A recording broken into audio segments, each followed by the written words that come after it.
Bienvenidos sean al curso de Musicvolution. En esta ocasión hablaremos acerca de las partes del violín. Vamos directo al punto. Este viene siendo el violín. Este es nuestro amigo, ¿ok? Vamos a empezar con la parte de la cabeza.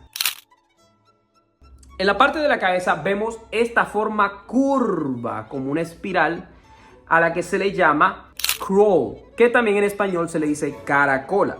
Bajando nos vamos encontrando con estas cositas que nosotros cuando las movemos cambiamos el sonido de las cuerdas. Estos se le llaman pegs, que son las clavijas. Seguimos bajando a la siguiente parte. Justo acá ven ese pedacito de aquí donde se sostienen las cuerdas. Ese se le llama la cejilla. Acá, esta parte donde ponemos los dedos para poder articular y movernos alrededor se le llama el cuello. Aquí es donde nosotros empezaríamos a aprender a utilizar la primera posición. Y sobre el cuello vemos esta madera negra que se extiende hasta el centro del cuerpo, que se le llama the fingerboard. Este es el diapasón. Claramente, como dice en inglés, fingerboard es donde van los dedos en toda esta área. Es donde ejecutamos lo que tocamos. Ahora, seguimos bajando más allá del cuello y nos encontramos con todo el cuerpo. Y el cuerpo nosotros vemos la tapa superior y la tapa inferior.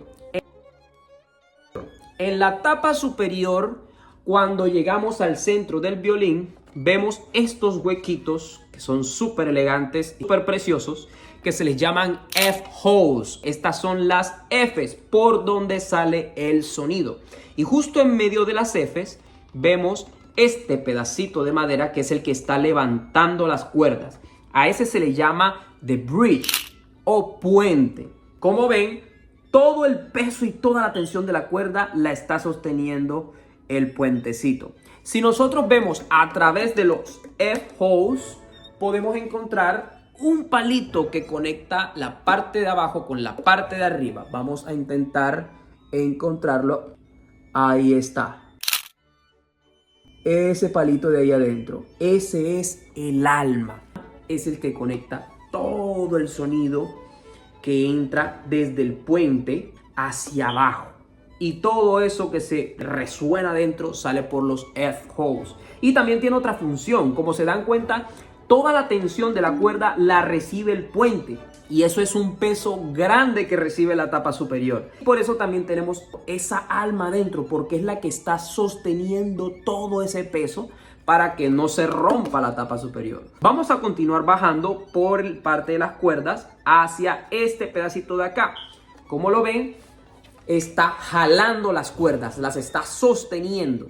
Y ese se llama el tiracuerdas. El tiracuerdas, aquí arribita, justo donde terminan las cuerdas, tiene estos tornillitos que se llaman microafinadores. Entonces, ¿cómo funciona todo esto? Nosotros movemos las cuerdas aquí a través de las clavijas para acercar el sonido a la nota que necesitamos. Y con los microafinadores nosotros les damos la nota exacta para que suene 1A. Ahora, continuamos hasta la parte de acá. Este de acá es el barbillero o chin rest. Es donde descansa la barbilla cuando sostenemos el instrumento. Y este de acá es el botón. Como ya vieron, todo el instrumento funciona por medio de tensión. Y ese peso interno es lo que nos da a nosotros toda esa sonoridad. Ese conjunto de elementos. No es un instrumento ensamblado con tornillos, sino que es un instrumento que se sostiene por sí mismo. Por eso es un instrumento tan precioso, tan elegante y tan delicado. Vamos a bajar aquí y veamos esta herramienta que nos acompaña para poder sostener el instrumento. Esta es la hombrera o shoulder rest. Entonces la pregunta es, ¿cómo se utiliza? ¿Para qué funciona? ¿Cuál es la forma correcta de usarlo? Ok, el shoulder rest es lo que nos ayuda a sostener todo el peso del violín de este lado de acá. Si no utilizáramos el shoulder rest, todo el peso del violín se repartiría entre nosotros y la mano. Tendríamos que jugar con el peso del violín para poder utilizar con mayor libertad la mano. Pero al utilizar el shoulder rest, sostenemos la mayoría del peso acá con nuestro cuerpo y la mano queda un poco más libre para poder ejecutar las notas. Es de gustos, es de que se le hace más cómodo a cada quien, pero hace parte dentro de las herramientas y si puede utilizarse, se utiliza. Quiero que veamos el shoulder rest. Quiero que vean la forma. ¿Ven esta curva interna de acá? Esta curva interna es la que nos va a decir cómo ubicar el shoulder rest. Ahora, ¿qué forma tiene el pecho? Cuando nosotros vemos el pecho, la forma del pecho no es derecha, ni tampoco así, menos. Es en forma de V. Y del mismo modo es que vamos a colocar el shoulder rest. En esta curva que ven acá es donde iría el pecho.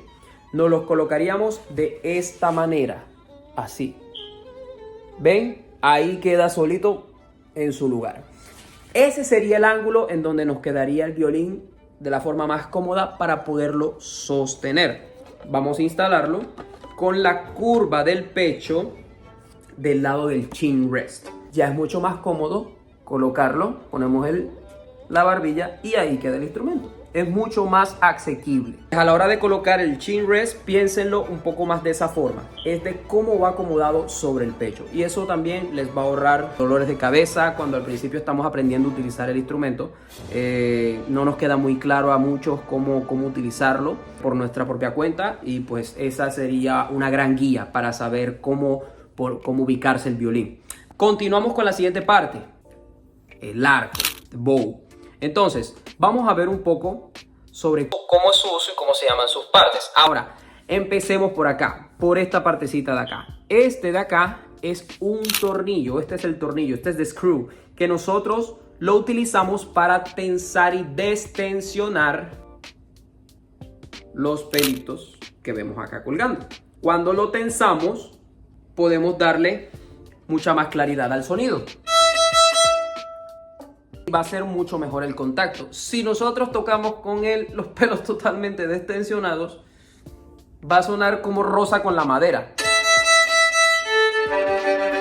Y va a ser mucho más difícil poder hacer cierto tipo de sonidos. Pero igual siempre se puede experimentar. El arco en las siguientes secciones. Tenemos la parte de abajo que vendría siendo el talón.